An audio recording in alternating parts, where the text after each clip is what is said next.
Ahí está. Entonces, chicos, platíquenme qué les pareció esta lectura de Acosta, qué conceptos se les hicieron importantes, qué conceptos no entendieron, cómo lo vinculamos con las lecturas que hemos estado revisando en todas las sesiones anteriores. ¿Quién me platica? Entrénenle para el examen. Pues a mi profesora se me hizo una lectura la lectura y los videos pues muy entendibles, muy fáciles.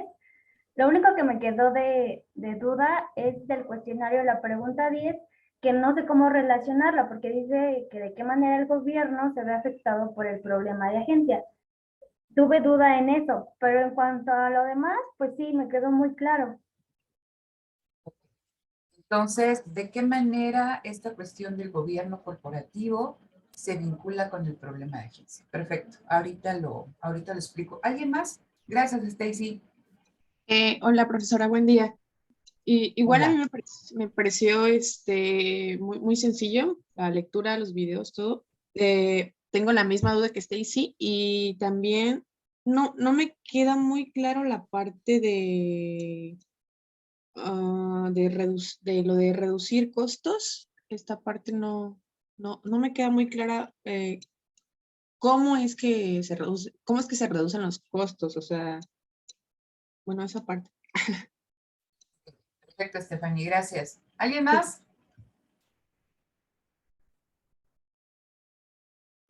¿Nadie? Ven a mis reyes, pregunten, no sean ingratos, participen. A ver, Maite, José Roberto, José Armando, ¿qué les pareció la lectura? ¿Se les complicó algún concepto? ¿Entendieron esa cuestión de los costos o esta cuestión de lo que preguntaba su compañera Stacy de cómo se puede vincular con el gobierno corporativo con la teoría de la agencia? Bueno, yo siento que sí pude entender esa parte de la vinculación del gobierno corporativo con la teoría de la agencia. Bueno, no sé si quiere que lo explique como lo entendí yo. Que, bueno, el gobierno corporativo, pues son, así como lo planteaba, los principales, o bueno, los dueños, y esos son los encargados de elegir un administrador que va a ser el que se encargue de vigilar que se cumplan todos los objetivos de la empresa. Entonces ahí es donde está la teoría de la agencia. O sea que, bueno, está implícita, donde el principal eh, se relaciona con el administrativo. Bueno, no sé si me entendió muy bien, pero Más o menos. igual los problemas de agencia, pues eso sí los entendí mal, que son los que llegan a tener el administrativo por comportamientos deshonestos, que son como oportunismo, información asimétrica y todo ese tipo de cosas. Entonces reducen los costos al hacer un contrato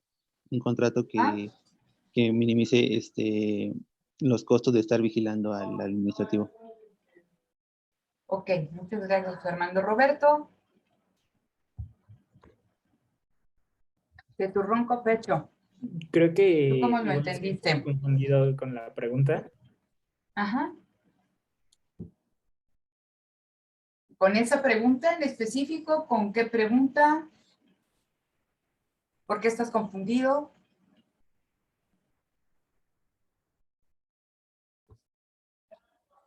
No te escucho, Roberto. Sí, A igual con ver, la Daria. Ajá. Te escucho, te escucho. ¿Me escuchan? Sí, ahí ya. Igual igual con la pregunta 10. ¿Cuál es la pregunta 10? Es que no tengo el cuestionario.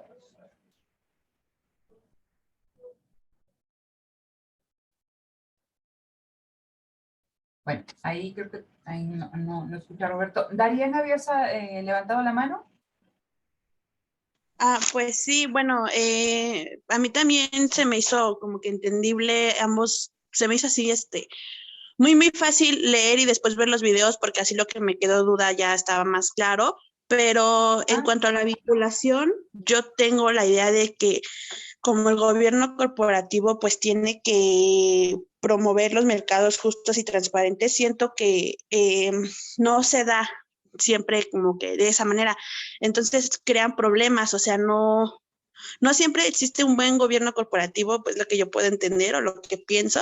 Y pues en cuanto a el video de la de teoría de la empresa, el segundo video, pues sí, se me hizo más fácil todavía que el primero. Siento que las definiciones venían más claras, como que era más lo de la relación de agencia, conflicto de agencia y costos de agencia, las definiciones venían más detalladas y más entendibles a mi parecer. Entonces, pues sí, también la duda que me quedó era más o menos esa vinculación de la que ya habían mencionado mis compañeras. Y pues ya.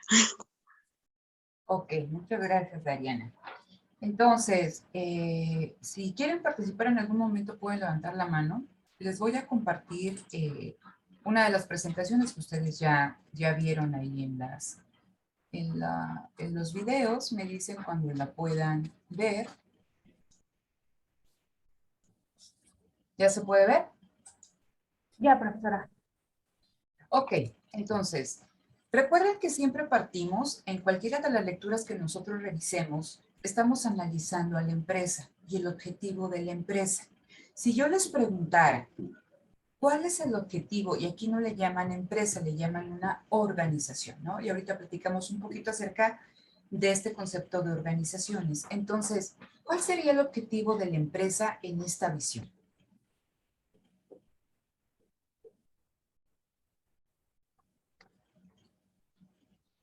Esa puede ser pregunta de examen.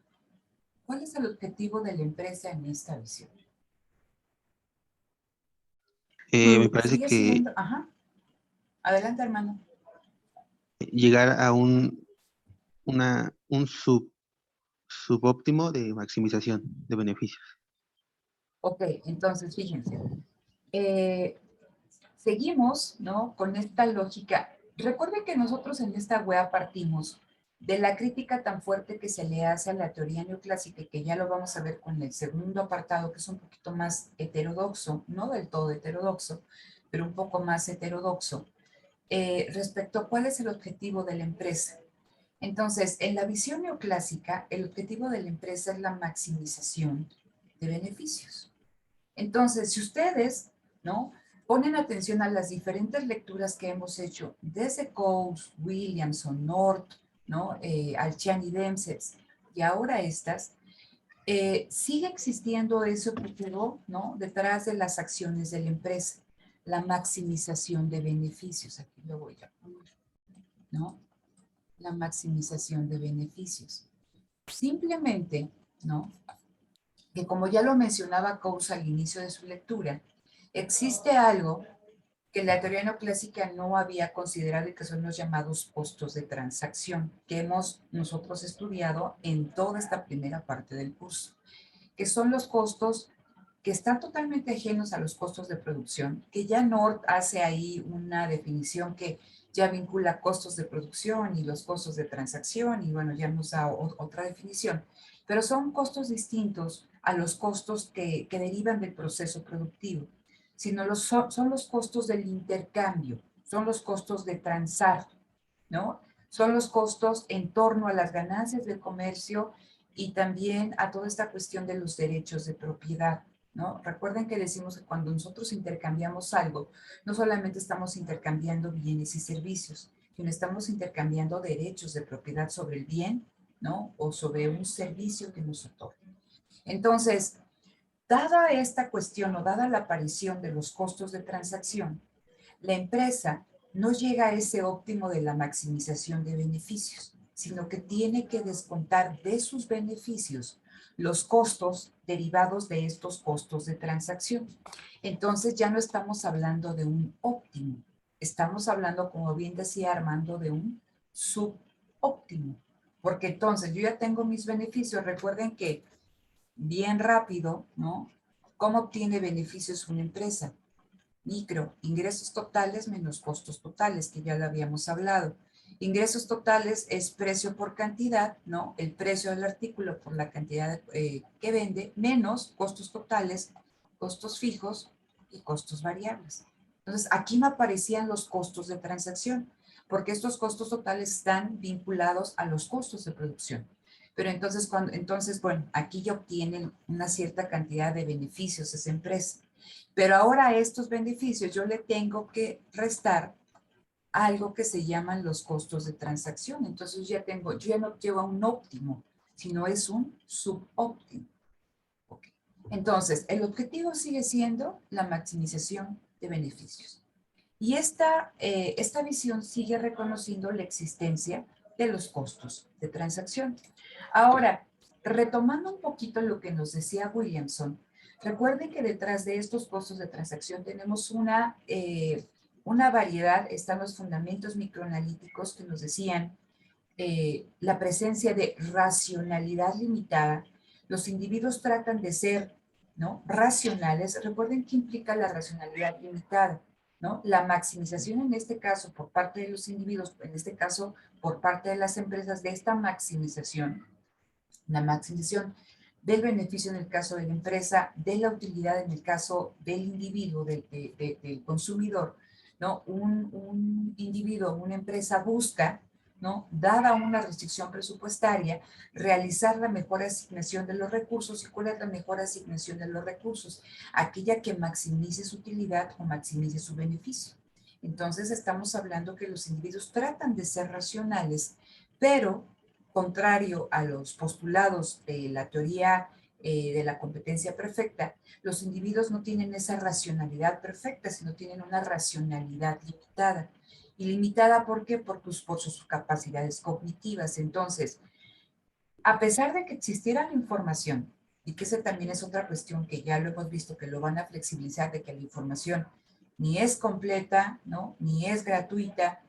A pesar de que existiera la información, los límites cognitivos de cada uno de los agentes económicos va a ser que esa información se procese de manera distinta.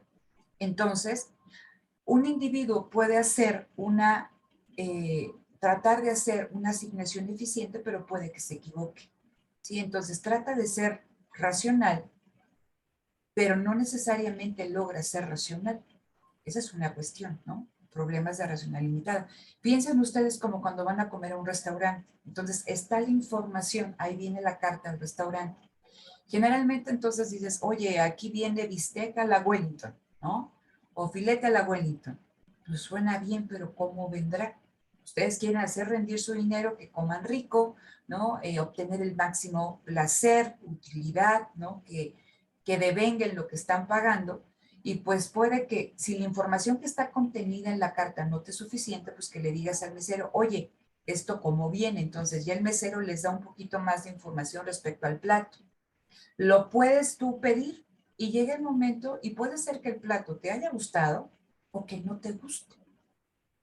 ¿Sí? Entonces tú trataste de ser racional, pero al final, ¿no?, la decisión no fue la adecuada. Entonces hablamos que los individuos se enfrentan problemas de racionalidad limitada, que también está presente toda esta cuestión del oportunismo, ¿no? Entonces, en el oportunismo recuerden que es la búsqueda del propio interés con dolo, que no necesariamente todos los individuos son oportunistas, pero que descubrirlo te genera un costo. Y ahí está implícito esta cuestión del costo de transacción. Porque si alguien te toca que sea oportunista, pues va a querer aprovecharse o apropiarse de parte de las ganancias que a ti te corresponden en esa transacción, en ese intercambio. Entonces, cuando estamos nosotros analizando a las organizaciones, a una empresa que se ve como una organización, una visión administrativa, nos dicen, recuerdan también esta palabra de organizaciones, este concepto de organizaciones también nosotros lo encontrábamos con Orto. Entonces, nos decían que las organizaciones son los jugadores, ¿no? Son los jugadores de un juego que se rigen de acuerdo a un marco institucional, a una serie de reglas. Y que esta era una cuestión, era un juego, ¿no? Era una cuestión dialéctica. porque las reglas constreñían el actuar de los individuos, daban cierta certeza a las interacciones sociales, pero también las organizaciones, dependiendo de su poder político, de su poder de negociación, trataban de cambiar esas reglas en búsqueda de su propio interés. Y en ocasiones eso hacía que persistieran a lo largo del tiempo instituciones que no eran eficientes en cuanto a impulsar el crecimiento económico, ¿sí? Entonces, las organizaciones vamos a entenderlas como un grupo de individuos que están buscando un interés común. Entonces, en una empresa es un grupo de individuos que en teoría deberían tener como interés común. ¿Cuál se imagina que sería el interés común que tienen todas las personas que trabajan en una empresa?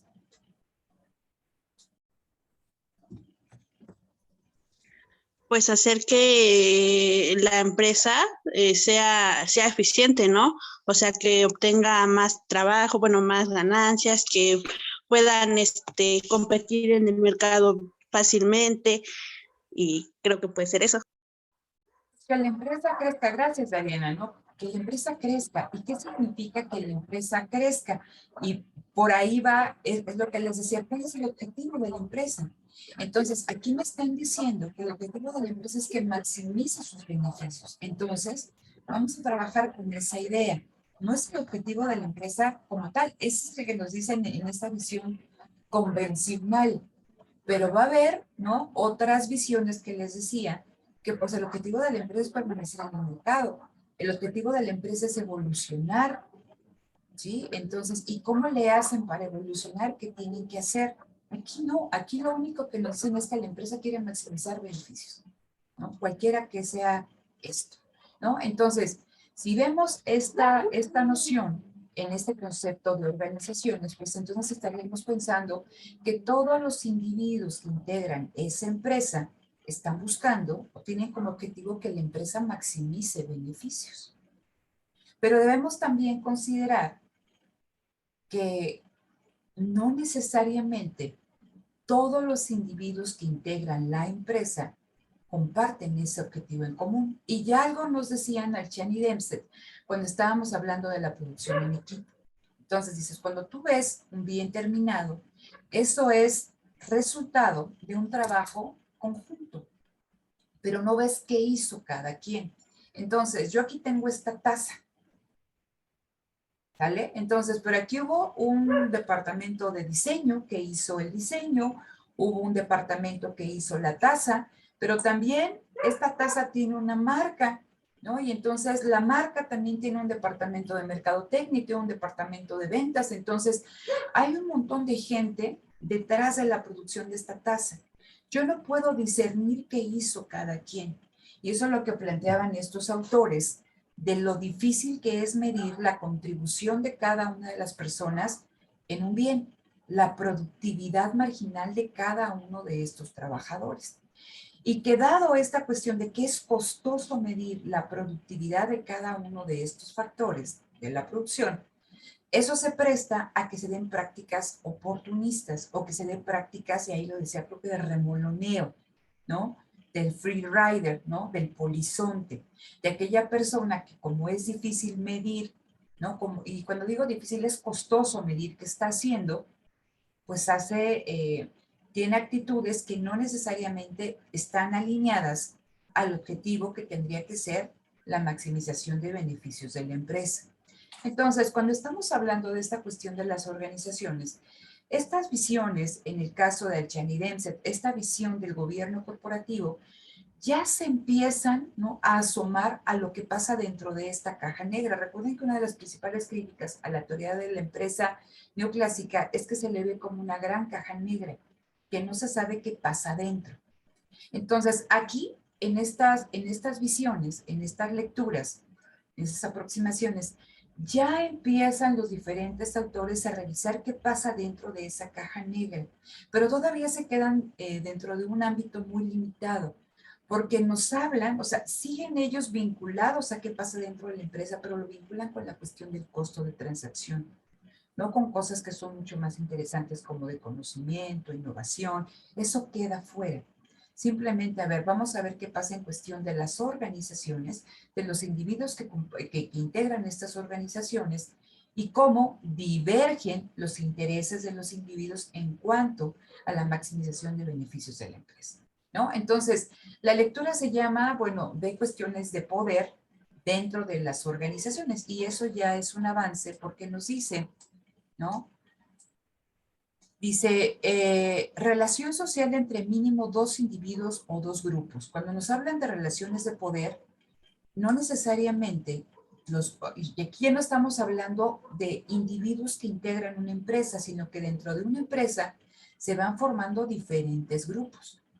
Y dentro de estos subgrupos que integran este gran grupo, que es la organización, no necesariamente todos los grupos convergen respecto a un mismo interés. Y cada uno de estos grupos, dependiendo de su poder dentro de la empresa, de su poder de negociación, va a tratar, como dicen las abuelitas, de llevar agua a su molino. Es decir, cada uno de estos grupos tiene una función de utilidad la cual van a tratar de maximizar. Sin embargo, esa función de utilidad no necesariamente es la función de utilidad que tienen los demás grupos. Entonces, siempre dentro de un grupo hay generalmente grupos más fuertes, grupos de poder, y se dan relaciones asimétricas, ¿sí? Entonces, aquí nos dicen, cuando vemos relaciones de poder, el grupo que tiene una mayor capacidad de negociación, que está mejor posicionado dentro de la empresa, va a tratar de imponer su voluntad, dice, dentro de una relación social. ¿Por qué me hablan dentro de una relación social? Porque recuerden que el proceso productivo es una relación social, ¿no? Ya bien lo decía Marx, ¿no? Esto es un producto social. Es el producto de la cooperación de diferentes individuos, ¿no? No es algo que se haga solo, que salga espontáneo.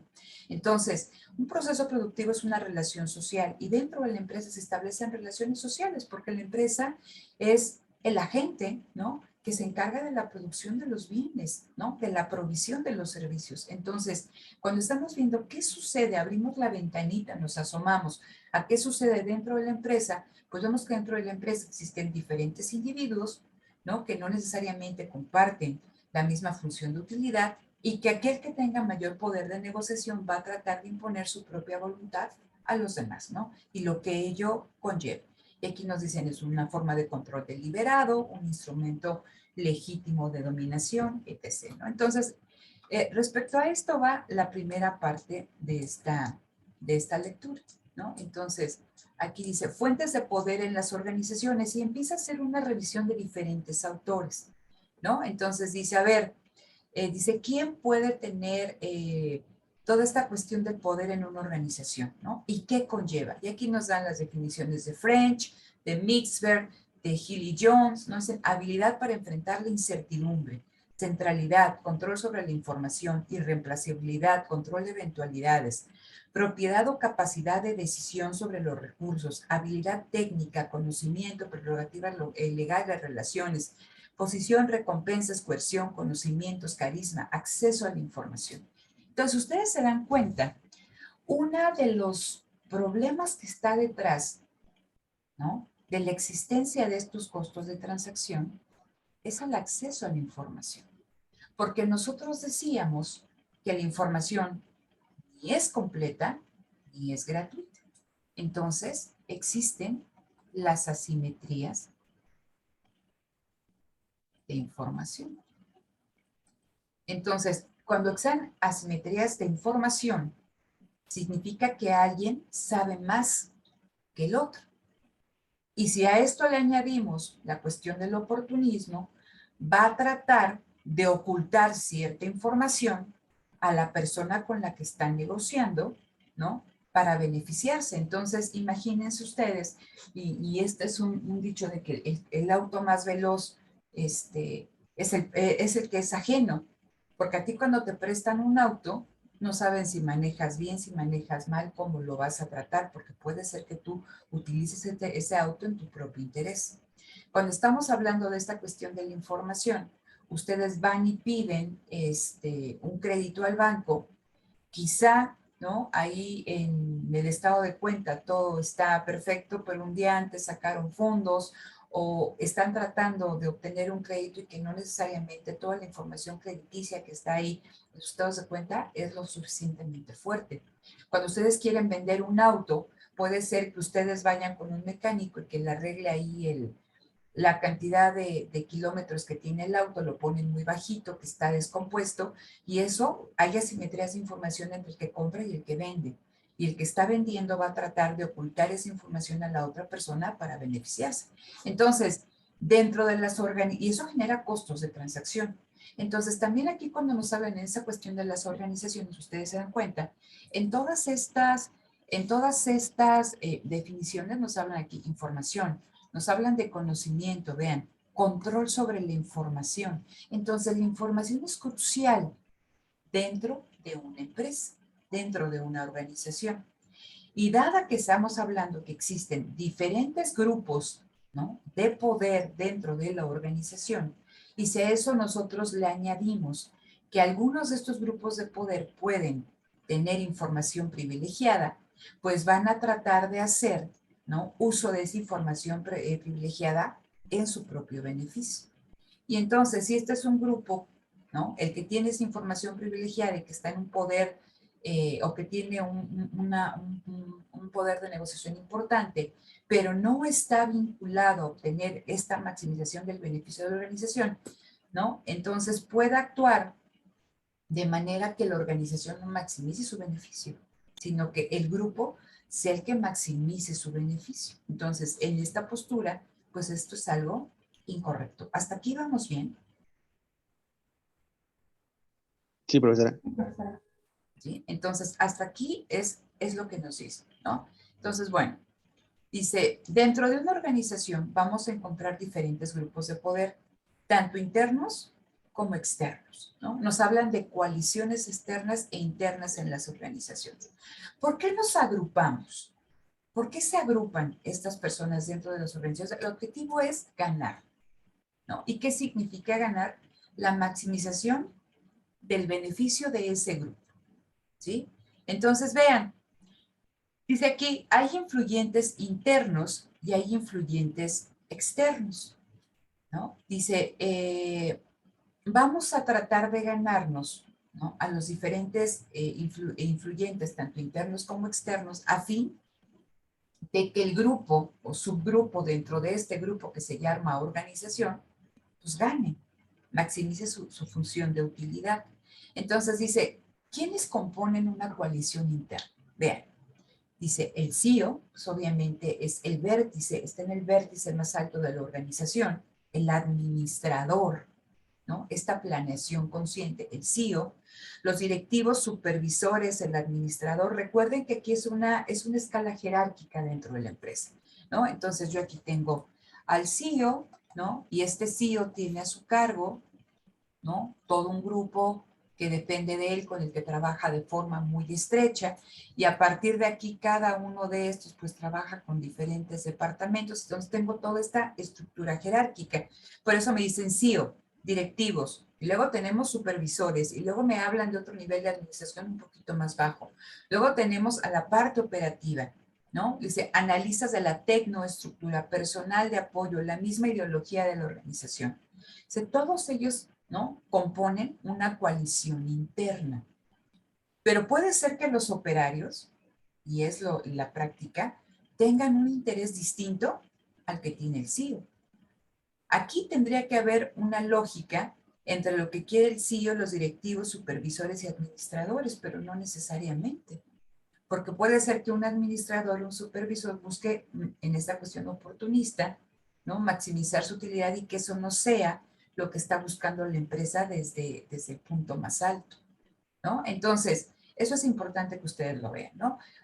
Dentro de la empresa, en estos diferentes rubros se van a dar coaliciones internas, pero también se van a dar cierto tipo de coaliciones fuera de la empresa, porque dice, son influyentes externos que buscan afectar el comportamiento de la organización. Entonces me voy a ir a la otra diapositiva. Entonces vean, Las coaliciones externas.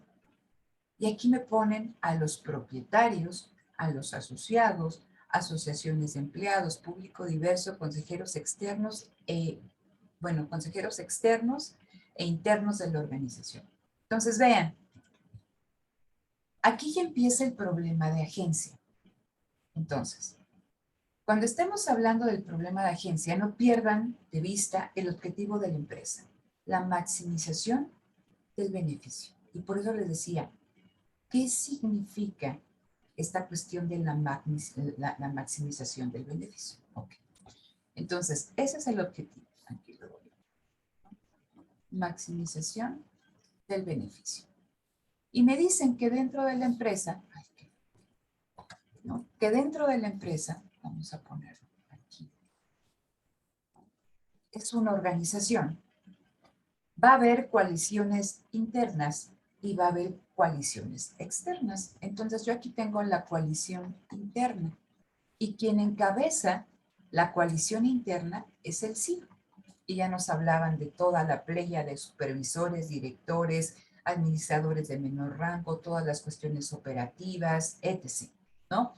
Todos los que están directamente vinculados con el funcionamiento de la empresa.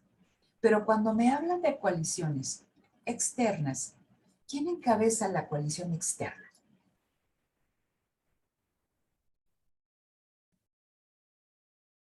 Voy a Pues, empezar como las muchachas en esta cuestión bien patriarcal y peyorativa del sexo femenino que pasan con esta cosa ahí en lo del box, ¿cómo se llama? Con lo de los, ¿qué? Rams o cosas.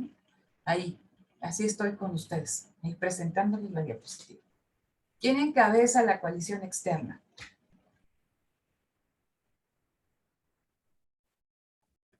Pues no, que bien fácil, que habían entendido todo y que hasta chiflando aquí decíamos lo de teoría de la agencia. Bueno, Ahí está. Los propietarios, profesora. Los propietarios, gracias, Estefanía. Allí está, número 1, los propietarios.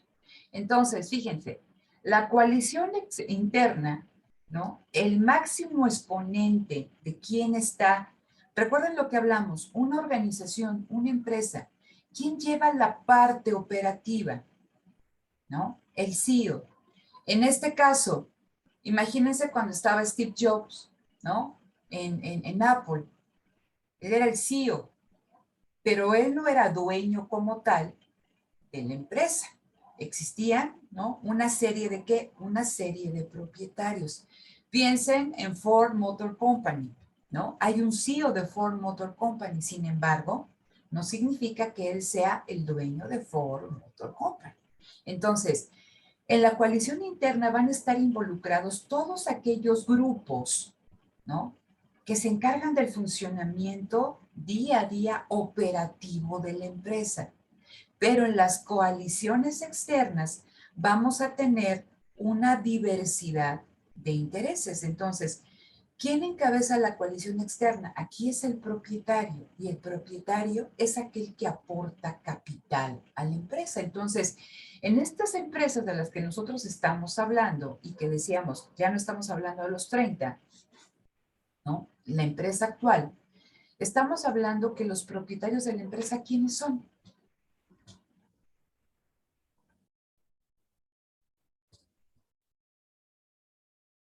los accionistas. Los accionistas, exactamente. Entonces, cuando me hablan del propietario de la empresa, estamos hablando que son los accionistas. ¿Sí? Entonces, cuando nosotros compramos una acción, nos hacemos, con esta parte alícuota, somos propietarios de la empresa. ¿Sí? Entonces, nosotros compartimos, tenemos derechos y también tenemos obligaciones. Entonces, existe una diversidad. No todos los accionistas dentro de una empresa son iguales, porque hay accionistas mayoritarios que tienen grandes paquetes de acciones, ¿no? Hay accionistas minoritarios, puede haber que alguien que tenga la propiedad ahí de 10% de la empresa, 20%, 25%, y que unos pues tengan 15 o 20 acciones, ¿no? O 50 acciones de esa empresa. También las acciones son diferentes. Hay acciones preferenciales, hay acciones con derecho a voto, sin derecho a voto, etc. Entonces, cualquiera que aporta, ¿no?, su capital comprando una acción, estás financiando una empresa. Recuerden que esta cuestión de cuando nosotros adquirimos una acción es que la empresa busca financiamiento y lo busca a través del mercado bursátil. Y entonces lo que hace la empresa es que, en este caso, ¿no?, si son acciones nuevas, emite acciones, ¿no? Y eso significa, ustedes imagínense, todos somos accionistas de la empresa Patito de Hule S.A. Cada uno de nosotros tiene 10 acciones. Pero Patito de Hule S.A. necesita financiamiento. Entonces, es bueno, ¿cómo lo encuentro? Pues puede ser el banco, puede ser con proveedores, ¿no? Puede ser un financiamiento propio a través de la retención de utilidades o puede ser financiamiento bursátil. Entonces, ¿qué pasa? Si yo decido financiarme a través del mercado bursátil de la bolsa de valores, pues voy a realizar una emisión de acciones y la voy a tratar de colocar en estos mercados primarios de la bolsa de valores. Entonces, ¿qué se hace? ¿No? Va a haber inversionistas que van, ¿no? Me interesa ser accionista de Patito de Hule S.A., entonces yo compro también un paquete de acciones. ¿Qué pasa con la propiedad de la empresa, chicos? ¿Se concentra más o se difunde más? Se difunde. ¿No? Se difunde. Y creo que difunde no es la palabra, ahorita me acuerdo. Entonces, si en un primer momento las acciones que teníamos éramos 100, o sea, 100 acciones, y somos 10 changuitos, y cada uno tiene 10 acciones, la propiedad de la empresa está en estas 10 personas. Pero si yo emito otras 100 acciones, ¿no? Y va a haber otros 10 changuitos que van a comprar, ¿no? Imagínense, 10 acciones cada quien. Ahora ya la propiedad no está en 10 personas, sino está en 20. Entonces, la propiedad de la empresa se va diseminando en más personas, ¿sí? Son más los accionistas. Entonces, vamos a ver cómo se vincula esta cuestión con la maximización del beneficio. ¿Cuál es el objetivo del accionista?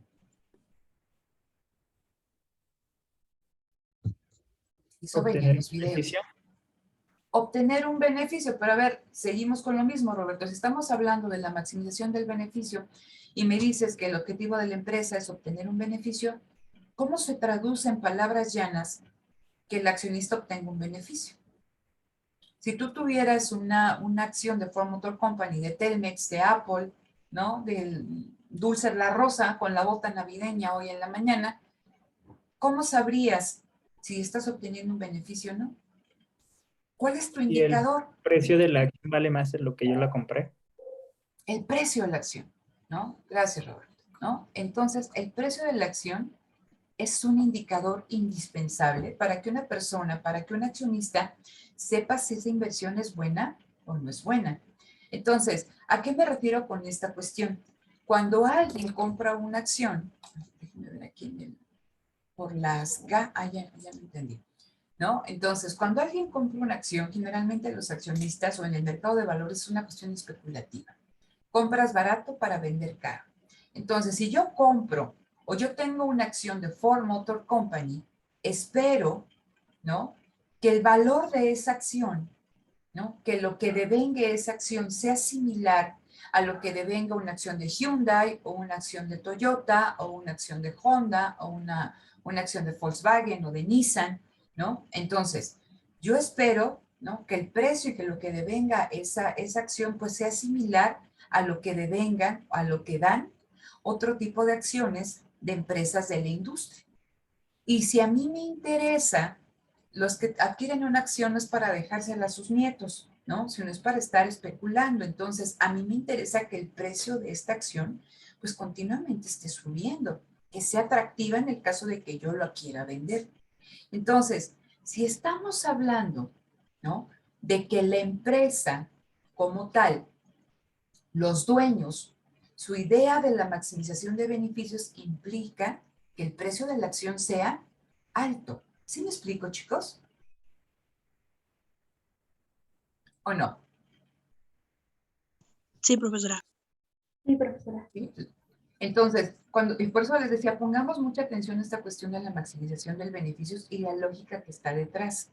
Para los dueños de la empresa, para aquellos que aportan capital, porque acuérdense, y es lo que trato de explicarles, una empresa ya no es como esta empresa neoclásica de la competencia perfectamente competitiva de un dueño, ¿no? Una empresa pequeña, estamos hablando de grandes monstruos corporativos, pues que tienen, o sea, la propiedad está totalmente diseminada a lo largo del mundo, ¿sale? Entonces, bajo esta lógica, para los dueños de la empresa, la maximización de beneficios está vinculada con el precio de la acción, ¿no? Con las utilidades que devenga la acción, ¿no? Y me interesa que el precio sea atractivo en el mercado bursátil, que el precio continuamente suba, se revalore, ¿vale? Entonces, aquí también nos hablan de asociados, nos hablan de asociaciones de empleados, de público diverso, de consejeros, nos hablan de todas aquellas coaliciones, grupos que también están interesados en lo que sucede dentro de la empresa. Cuando me hablan de asociaciones de empleados de sindicato, cuando me hablan de público diverso, si llega a una empresa y está contaminando, pues a mí me interesa el impacto que tiene ambiental, urbano, de contaminación auditiva, ¿no? Una empresa cuando está ahí, me hablan aquí de consejeros, etc., pero vamos a centrarnos con los accionistas, ¿vale? Entonces, con los dueños de la empresa. No estoy diciendo que no sea importante, ahorita lo vamos a retomar, ¿sale? Entonces, bajo esta visión, el objetivo de la empresa es la maximización de beneficios y eso está vinculado con el precio de la acción, ¿vale? Y nos dicen, bajo esta lógica, que todas las personas que integran la empresa en estas coaliciones internas deberían tener esta alineación de objetivos respecto a que el precio de la acción de los propietarios esté continuamente subiendo. Pero por eso puse esta rayita ahí toda craquelada, ¿no? Toda ahí, no, que no tiene que ver nada con una línea, porque estamos hablando pues que existen divergencia de intereses. No necesariamente a los empleados les interesa, a los operarios les interesa que el precio de la acción de los accionistas suba. A ellos les interesan las condiciones de trabajo, les interesan sus salarios, ¿no? Entonces, por eso les decía, hay diversidad de intereses dentro de una organización. Entonces, vamos a centrarnos en estos dos grupos, si lo quieren ver, ¿no? El grupo administrativo, encabezado por el CEO y los accionistas. Entonces, en teoría, en esta visión, pues el CEO es un empleado de los accionistas, ¿sí? ¿Por qué? Y les decía porque aquí viene el problema de agencia. El problema de agencia aparece ¿cuándo qué? ¿Quién me dice cuándo aparece el problema de agencia?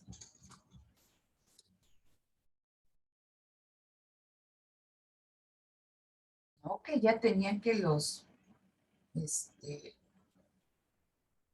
¿cómo se llama? Los conceptos, Eh, pero más que nada. bueno, si no me equivoco, bueno, es que de acuerdo, no tengo el cuestionario a la mano, pero lo que me acuerdo es que aparecía cuando la propiedad y el control de la empresa se separan, porque existe una delegación de autoridad para la toma de decisiones. Exactamente. Lo deben de tener bien claro. Bien clarito. Entonces, el problema de agencia aparece cuando se separa la propiedad del control de la empresa. Entonces, imagínense que ustedes tienen una papelería o tienen una paletería y ustedes son el dueño y ustedes hacen las paletas y ustedes compran, ustedes hacen la promoción afuera, se visten de botargas y dan las pruebas de la nieve a los que pasan. Entonces, ahí existe divergencia entre los intereses o no. No, ¿Por qué no? porque justo como mencionaba, el problema de agencia aparece cuando se separan la propiedad y el control. Y en este caso no se separa, tú como dueño estás siendo administrador, estás siendo no sé. Operario, estás siendo mercadólogo, estás haciendo todo. Entonces, ahí no hay separación entre el control. Cuando hablo del control, ¿no? De la gestión de la empresa y la propiedad. Porque dueño, ¿no? El dueño hace todas esas funciones. Pero a medida que va creciendo la empresa y que estamos hablando de organizaciones, de corporaciones, y que les decía que la propiedad de la empresa, dado que está constituida en acciones y esas acciones se venden alrededor del mundo, la propiedad cada vez está más difusa, está más diseminada.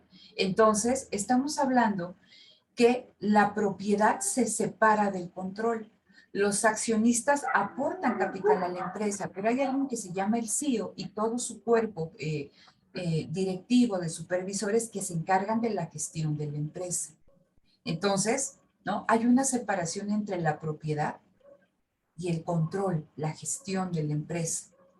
Regresamos a esto. El objetivo de la empresa es la maximización de beneficios y en la visión de los propietarios es aumentar el precio de su acción. Entonces, si el CEO es alguien que contratan los accionistas, este CEO debería de tener como objetivo aumentar el precio de la acción de los accionistas, ¿sí? Pero dicen aquí es donde aparece el problema de agencia, porque no necesariamente este administrador central, este CEO, ese es su objetivo. Y no porque sea una persona mala o porque sea una persona oportunista, ¿no? No va por ahí. Puede ser que sí pueda tener ese tipo de comportamientos. Pero a ver, yo me pregunto, y vamos nuevamente a esto. Si ustedes fueran CEOs de Ford Motor Company, ¿cómo podría yo evaluar si están siendo buenos CEOs o no están siendo buenos CEOs, buenos administradores generales? ¿Qué le tendría que pasar a Ford Motor Company para que yo dijera, darían así rules aquí como administradora de la empresa? O Stacy está haciendo un buen trabajo, Roberto. Perdón que los nombres de ustedes pues son los primeros que veo.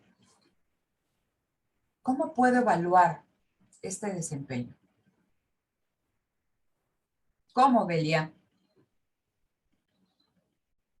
Pues puede ser que pues las acciones vayan en aumento, mayores ventas, porque pues el CEO es quien gestiona.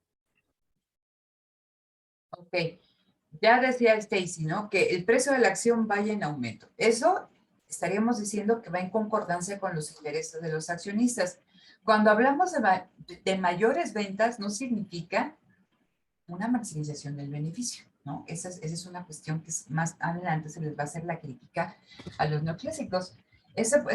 No necesariamente mayores ventas significan una maximización de beneficios, porque acuérdense que cuando estamos hablando de ventas, también tenemos que hablar de precios, etc., ¿no? Otra cosa que yo podría decir que sí, que la empresa la está haciendo.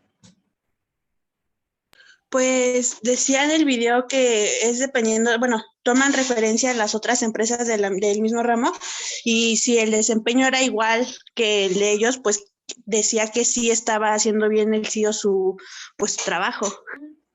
Ok, ok. Pero, ¿qué tiene que hacer? A ver, simplemente salgámonos un poquito fuera de la caja. ¿Qué tiene que hacer este CEO? Imagínense, y les digo, piensen en Ford, ¿no? Piensen en Apple. ¿Qué tuvo que hacer Steve Jobs para que Apple llegara al lugar que llegó en su momento, ¿no? Porque ahorita, bueno, ya falleció esta persona, ya nos han hecho varias cosas, han surgido empresas, en este caso tenemos ahí a Huawei, tenemos a Xiaomi, tenemos a Samsung, que antes ni aparecían y que ahí están. Pero ¿qué hizo Steve Jobs como CEO, como cabeza de la empresa que llevó a Apple al lugar que tiene y que tuvo en tiempos pasados? ¿Qué hizo?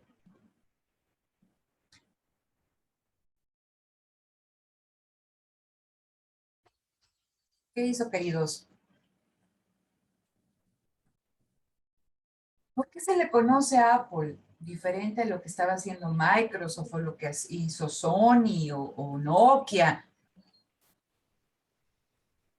Fue ¿No? por la innovación que tenía sus celulares, ¿no? La innovación. Ok, ahí como que no te escuché bien, Delia, porque tenía como mucho eco. A ver, si lo quieres volver a repetir, por favor.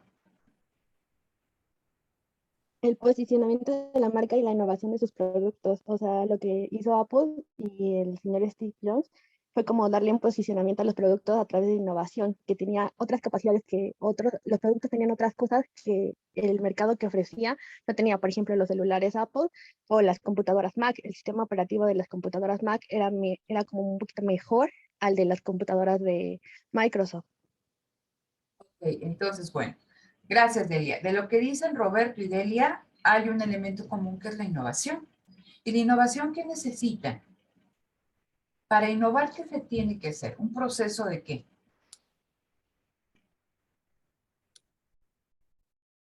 De investigación. De investigación y de desarrollo. Y son procesos no lineales y son procesos que llevan mucho tiempo. Y para iniciar un proceso de investigación y desarrollo, ¿qué requiere la empresa? Financiamiento. Financiamiento. Gracias, Eduardo. ¿No? Entonces, regresamos al problema de los dineros. Entonces, si el CEO, en este caso Steve Jobs, quería posicionar a Apple como una empresa referente en el ámbito tecnológico, pues tenía que innovar, tenía que hacer cosas diferentes. Aquí no nos dicen nada de esta cuestión. Aquí simplemente nos dicen pues que hay que maximizar beneficios. Pues quién sabe cómo sale esa cuestión de maximizar beneficio y se traduce en aumento del precio de las acciones. Entonces, este CEO, imagínense, vamos a ver esta cuestión de la innovación, pues para innovar tienes que invertir. Y aquí viene, les decía, bueno, ¿y de dónde surgen los recursos para poder invertir? Entonces, vamos a tener tres fuentes, ¿no? Son recursos propios, ¿sí? Recursos que puede ser por el lado de la banca o por el mercado bursátil.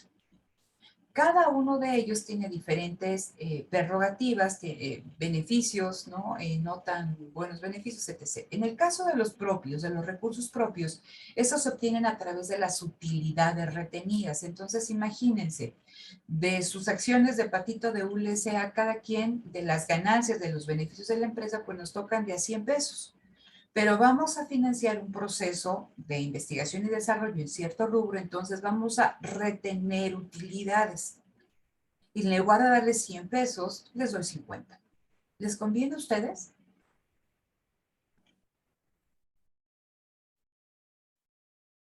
Sí, no, ¿por qué? Recuerden que vamos a tener examen. Yo en el examen no les ayudo para nada. Simplemente hago la pregunta y si ustedes contestan en su tiempo, están ahí, todo va a quedar grabado para que ustedes no tengan ningún problema.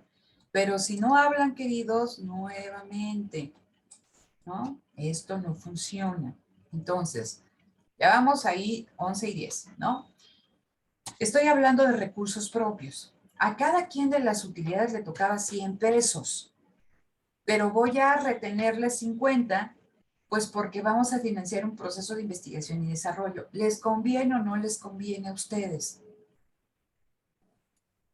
Es que yo creo que depende de los intereses, porque tal vez a largo plazo, en lugar de tener 100 de beneficio, puede ser 200, pero si tienen como la ideología de tener un beneficio a corto plazo, no les conviene. O sea, creo que depende del interés de cada accionista.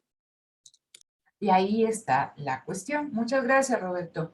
Recuerden, eso se los hice énfasis al principio de lo que estamos platicando, que estos accionistas, tiene Keynes ahí una cita ahí en su teoría general donde él habla de que cuando se constituyen empresas como un matrimonio, ¿no? Que la persona que crea una empresa, pues está esperando que esta empresa sea para toda la vida. Pero en el caso de una acción, no. En el caso de una acción, ustedes lo dijeron, buscas comprar barato y vender cuando el precio de la acción sea alto. Entonces, ¿no? Se dan mucho estas prácticas especulativas. ¿Sí? Es el juego de la silla, ¿no? Están todos jugando para el momento en que te salgas, o sea, y que no te quedes sin silla, ¿no? Entonces tú estás esperando salirte vender tus acciones cuando tengas una ganancia y que alguien asuma tu ganancia y que sea su pérdida. Entonces, para estos accionistas, si se les retiene utilidades y dado que en el mercado bursátil no estamos esperando, y nuevamente lo retomo, que ya se los dije, no estamos esperando darles la acción de Formotan Company a sus bisnietos, ¿no? Pues no les conviene que les retengan utilidades. ¿Por qué? Porque ustedes están esperando 100, no 50. Y estamos hablando que el mercado bursátil es sumamente cortoplacista, cuando tendría que ser diferente. Y aquí viene toda esta cuestión de gobierno corporativo. Ok, bueno, entonces no, vamos, bueno, una parte, con la banca. Con la banca, ¿no? La banca da, si eres sujeto de crédito, si la empresa es sujeto de crédito, les va a dar un determinado financiamiento y les va a cobrar una tasa de interés. Pero dado el monto del financiamiento, puede ser que la banca decida ingresar dentro del consejo de administración, y aquí está esta cuestión de las relaciones internas, a un representante del banco que esté fiscalizando qué hace el CEO y todo su gobierno y todos sus supervisores, administradores, etcétera, con ese dinero para ver que realmente se cumpla.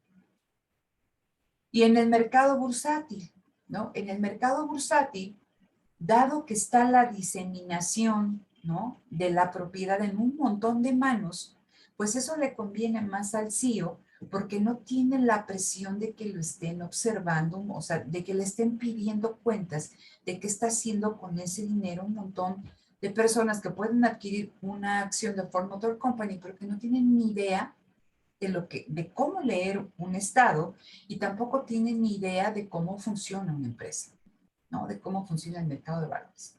Entonces, por eso les decía, cada una de estas fuentes de financiamiento tiene cuestiones en contra y cuestiones a favor. Pero si estamos hablando, fíjense, en el caso del mercado bursátil, y es lo que les preguntaba hace un momento, pues la estar emitiendo y emitiendo y emitiendo acciones, pues tampoco es muy bueno para los accionistas porque la propiedad se disemina más. Y las riquezas, lo que genere esa empresa, ahora ya no se tiene que dividir entre 10 ni entre 20, sino entre 50, 100, 1000. Entonces, lo que va a ganar el accionista, pues también se va haciendo cada vez más chiquito. ¿Vale? Entonces, si vemos aquí que al CEO se le va a reconocer porque la empresa innove, ¿no? Eso requiere un financiamiento. Y si la empresa decide hacerlo con recursos propios, pues no le va a aparecer al accionista. Por eso les decía, se da esta diversidad de intereses.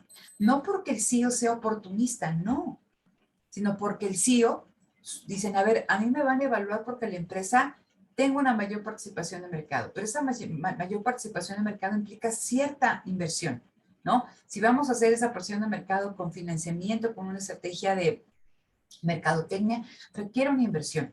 ¿De dónde voy a obtener yo el dinero para hacer esa inversión? Por eso me van a catalogar. Entonces vemos que aquí ya se puede dar esta separación, esta divergencia entre lo que quiere el accionista y lo que quiere el administrador. Y no necesariamente es que el administrador se esté aprovechando, pero hay una divergencia de intereses. Porque el interés del accionista, del propietario, es que el precio de su acción aumente, de que se le den, ¿no?, las utilidades completas. Entonces, aquí ya empieza esta desconfianza entre lo que hace el CEO y lo que quieren los accionistas, porque dicen, el CEO y todo el cuerpo directivo que él encabeza tienen información privilegiada, porque están directamente vinculados con el día a día, con la operación de la empresa. Regresamos a los problemas de información. Recuerden que los costos de transacción tienen, o sea, su núcleo en problemas de información.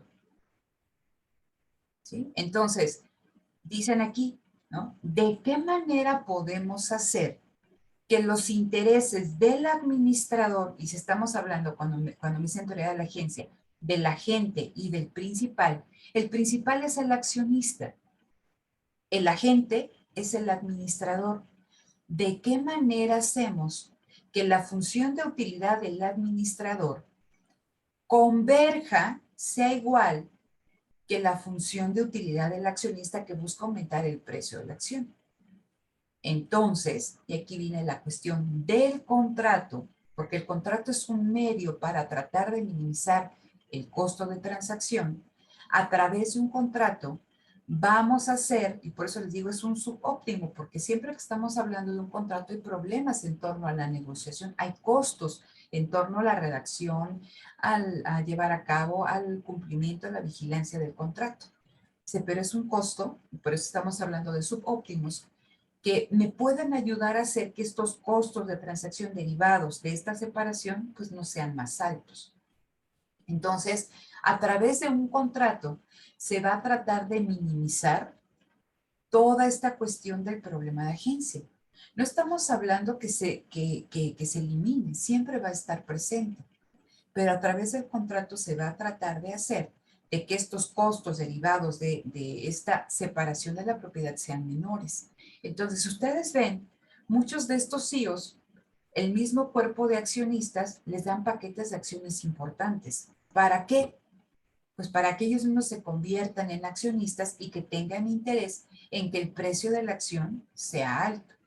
Y esta cuestión, esta visión cortoplacista ha traído muchísimos problemas porque muchos CEOs piden préstamos y en lugar de invertirlos, los ocupan para especular con con sus mismas acciones.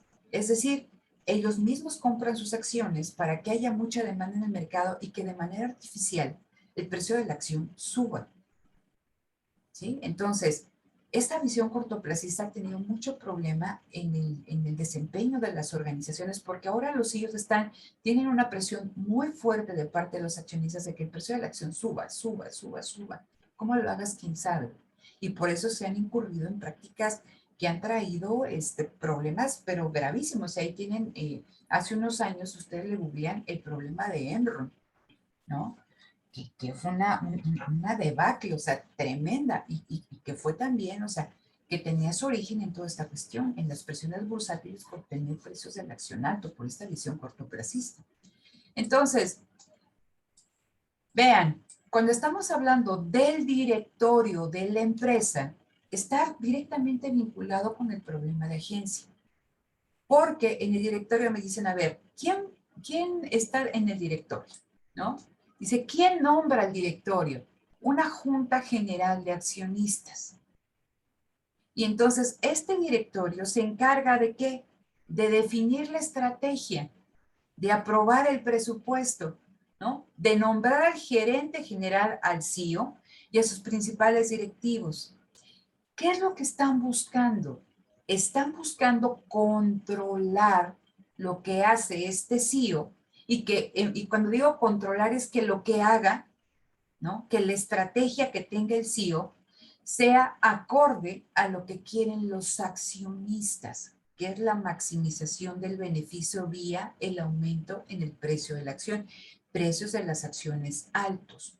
Por eso, la función del directorio es controlar al grupo de poder dentro de la empresa. Y cuando digo al grupo de poder es al CEO y a todo el cuerpo administrativo. Vean, unidad de control interno es un órgano disciplinario, se limita la discrecionalidad. ¿Qué significa la discrecionalidad?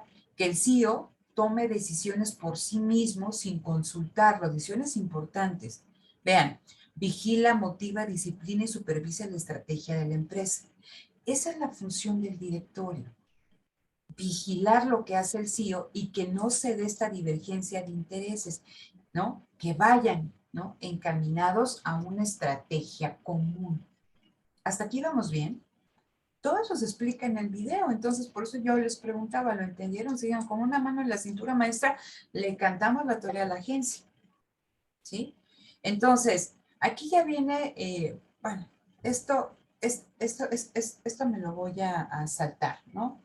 Dice aquí, ok, me voy a ir para a esta cuestión de la teoría de la agencia, que es el video de Jensen y Mecklin, ¿no? Dice, relación de agencia es un contrato en que sus propietarios, el principal, los accionistas, contratan a otras personas agentes, el CEO, para que realicen actividades en su nombre. Le delegan cierto grado de poder y legitimidad, ¿no? Hay una separación entre el propietario y el poder.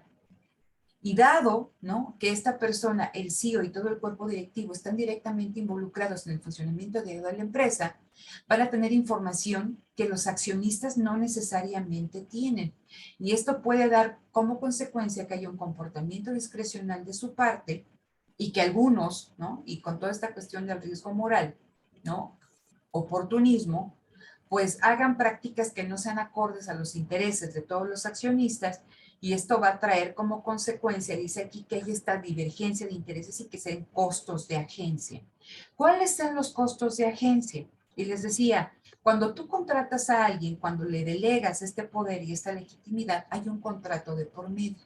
Entonces, en ese contrato, cuando a ti te contratan, te dicen, bueno, a ver, entonces usted, señor José Eduardo, se va a ir de CEO de Ford Motor Company. Si el precio de la acción llega a tal, usted va a tener un bono de tanto, incentivos, ¿no? Si usted tal cual, acá, y va a tener un paquete de acciones, esos son los costos de agencia. Un costo que deriva de ¿qué?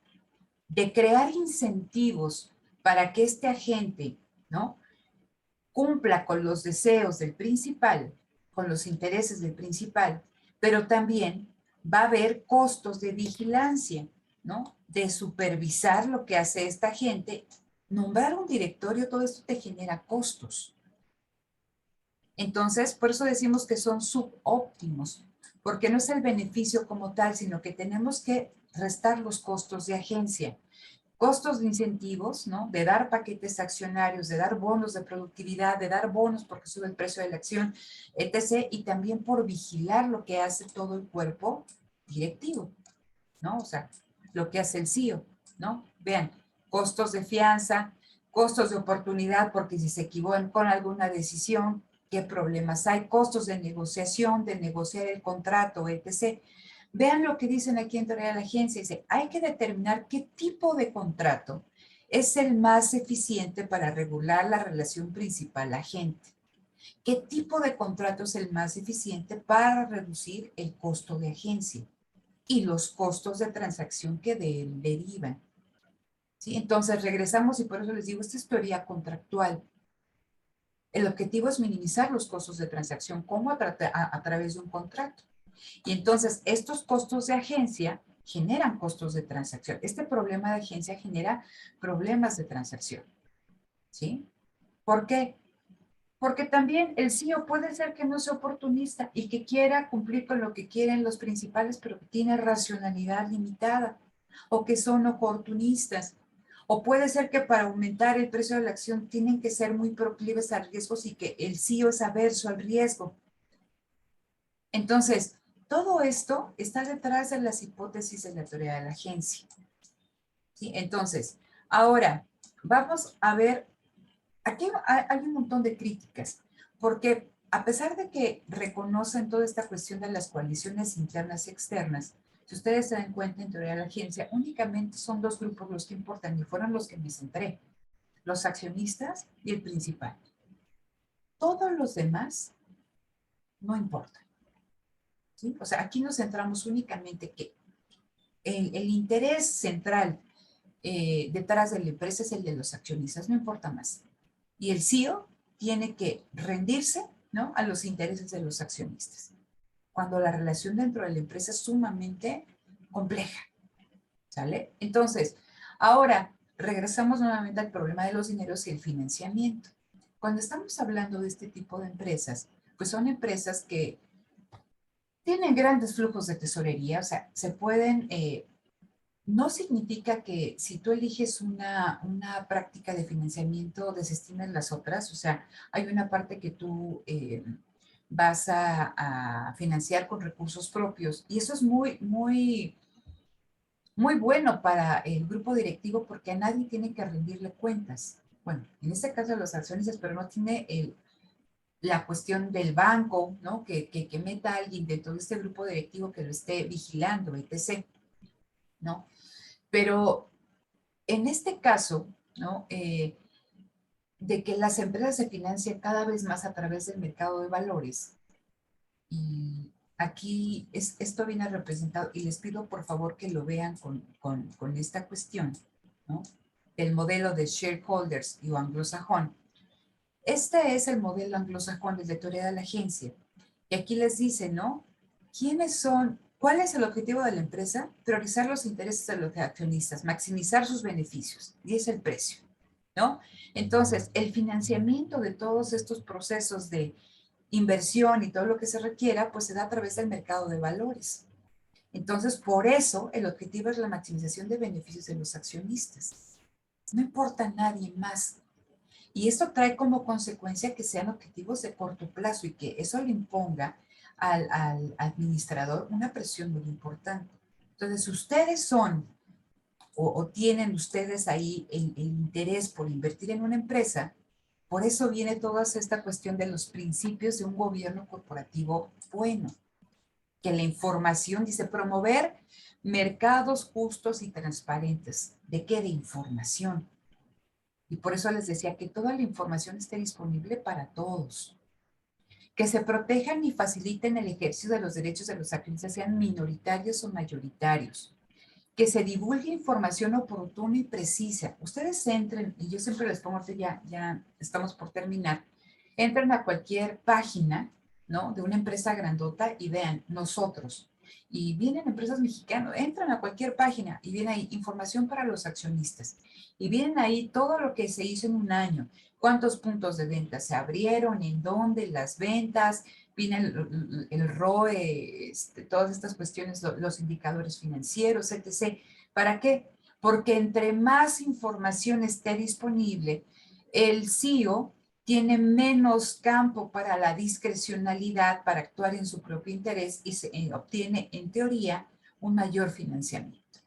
Por eso dicen, un buen gobierno corporativo, dice, es aquel que asegura una orientación estratégica de la compañía, su monitoreo y rendición de cuentas a la compañía y a los grupos de interés. Entonces, este es el modelo anglosajón. Pero hay una pregunta que es que cuando nos habla de esta cuestión del gobierno corporativo, cómo se vincula con la cuestión de agencia, pues aquí está. Porque en el modelo anglosajón, la empresa como tal, lo de gobierno corporativo, ¿no? Lo importante es lo que quiere el accionista. Ese es el objetivo, la maximización del beneficio del accionista. Priorizar el aumento en el precio de las acciones. No importa nadie más.